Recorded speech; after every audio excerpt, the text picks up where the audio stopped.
새벽이 가까운 시각, 이장은 김노인에게 전화를 걸었다. 수화기 너머로 낮고 떨리는 목소리가 흘러나왔다. 큰일 났습니다. 성훈이가 사고를 당했습니다. 김노인 부부는 영문도 모른 채 급히 옷을 갈아입고 손주 현성을 데리고 병원으로 향했다. 응급실 앞에서 이름을 몇 번이고 불렀지만 대답은 돌아오지 않았다. 잠시 뒤 나타난 주치의는 그들 앞에서 잠깐 고개를 숙인 뒤 감정을 섞지 않은 목소리로 말했다. 아드님은 두부의 강한 충격을 받아 즉사한 것으로 판명됐습니다.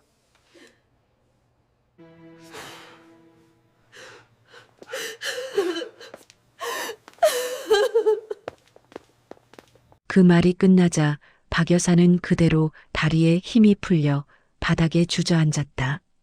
김노인은 벽에 등을 기댄 채 서 있었지만 아무 말도 하지 못한 채 고개만 떨구고 있었다.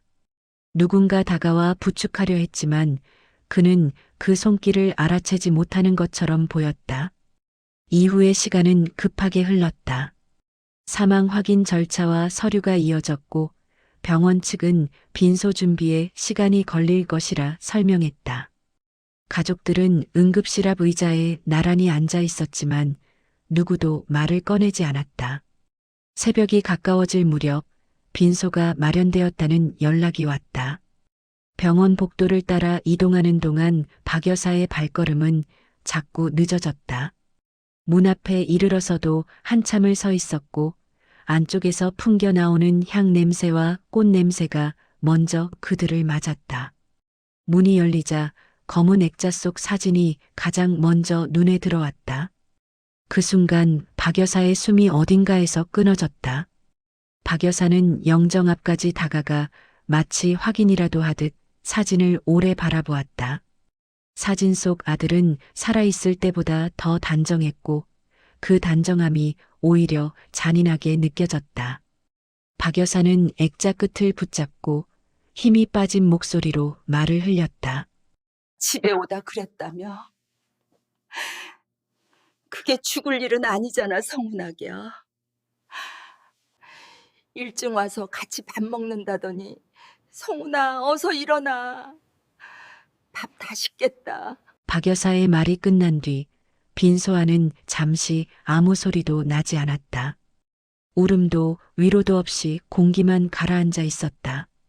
그때 김노인이 영정 앞에 한 발짝 다가섰다. 그는 사진을 올려다보다가 마치 더 가까이 서면 무너질 것처럼 숨을 고른 뒤 거의 들리지 않을 만큼 낮게 말했다. 네가 먼저 누울 자리면 그 위에 내가 누웠어야 했는데 왜 네가 먼저 와 있느냐, 성훈아. 울음은 처음부터 나오지 않았다. 김노인은 한동안 숨을 고르듯 가슴을 붙잡고 서 있었다.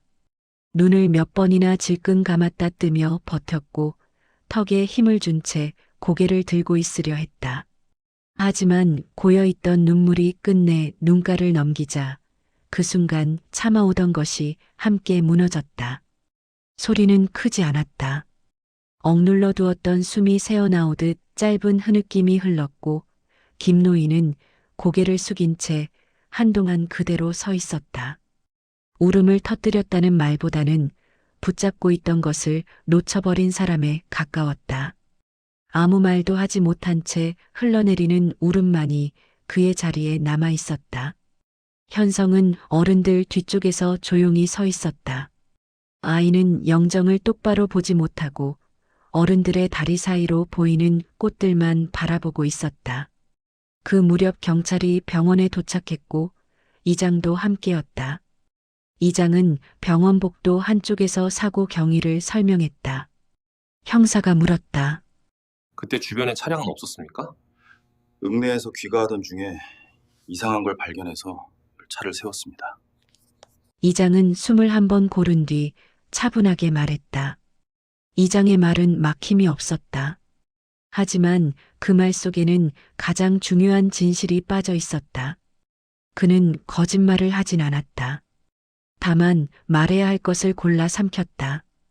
그 침묵은 기록이 되지 않았고 그래서 더 강해졌다. 사고 다음 날 아침 이장은 장례식장에 잠시 들러 김노인 부부를 위로한 뒤 경찰서를 다시 찾았다. 조사실에 앉은 그는 전날과 다르지 않은 얼굴로 같은 진술을 반복했다. 형사님 어두워서 번호판도 운전자의 형체도 끝내 보지 못했습니다. 형사들이 몇 차례 더 캐물었지만 이장은 말의 순서만 바꿔 되풀이했다. 문장들은 조금씩 달랐지만 결론은 같았다.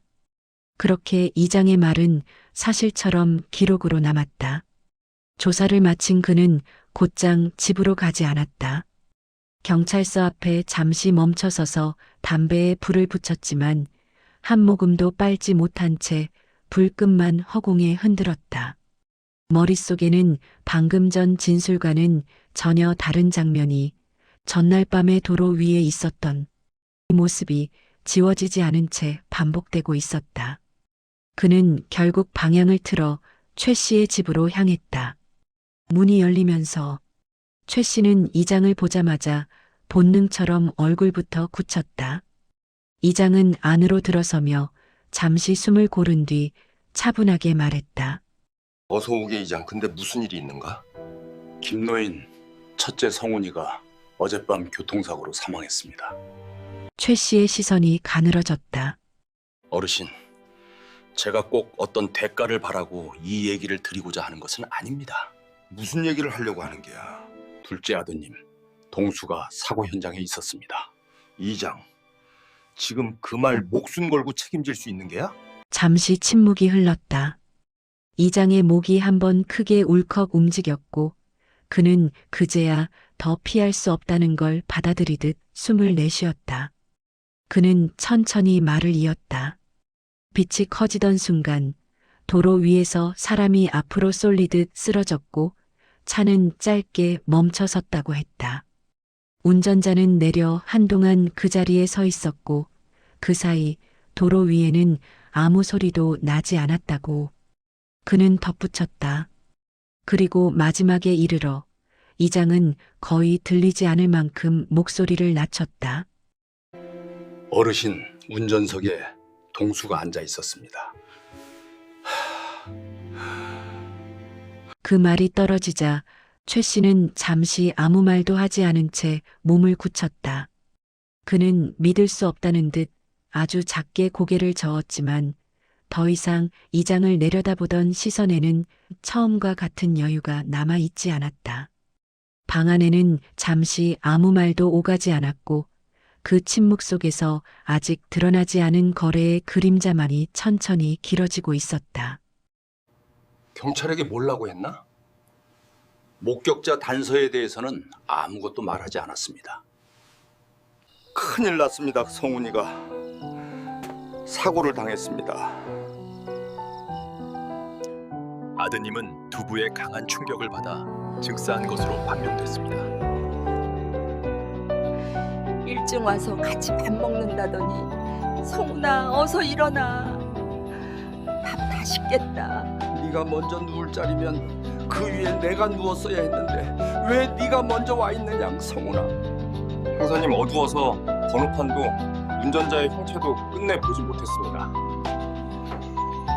어르신, 제가 꼭 어떤 대가를 바라고 이 얘기를 드리고자 하는 것은 아닙니다.